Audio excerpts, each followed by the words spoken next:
Narito pa rin ang buong pwersa ng GMA News and Public Affairs para sa latest sa Undas 2016. Unahin po natin ang sitwasyon sa mga bus terminal sa EDSA Pasay. Saksi live si Mark Zambrano. Mark.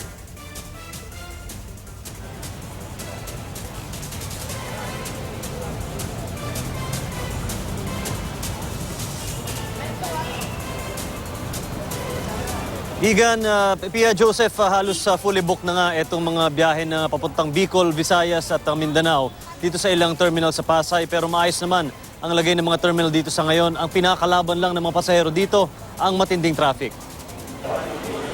Inabutan kong prenting-prente na si Nanay Amelia sa Filtranco Bus Terminal. Narito na siya 3 oras bago ang biyahe. Kahapon kasi ang traffic na. So ngayon, medyo iaga kami para habulin namin yung biyahe. Dahil maaga rin sa terminal ang pamilya korporal, pinakakalbaryo na raw ang paghihintay sa oras ng schedule nilang biyahe. Ano po kuya, mainit. Init. Bukod po doon, wala naman problema. Wala po. Sa ngayon, maluwag pa sa waiting area sa loob ng terminal.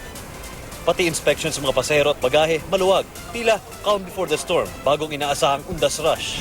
Tomorrow tsaka linggo, last hour po yun eh.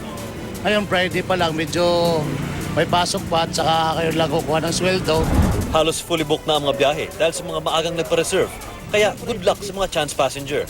May mga banding nag-aalok ng 3 araw na biyaheng Davao via Roro sa halagang 2,500 pesos kada tao. Pero tumagi silang magpa-interview nang tanungin kung may prangkisa sila na mag-operate.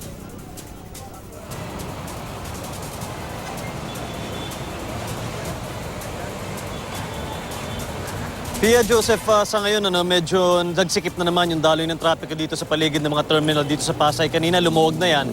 Pero as you can see, yung pagdagsa na rin nung paglabas sa mga truck dito ay nagdulot na rin ng pagsisikip ng daloy ng trapiko. Particular lalo na yung dulo nitong northbound lane ng EDSA sa area na to, yung papasok din ng SLEX, nagkakaroon ng pagsikip ng daloy ng trapiko.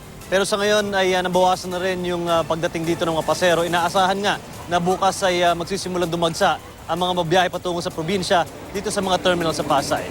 Live mula dito sa Pasay, ako si Mark Zambrano, ang inyong saksi.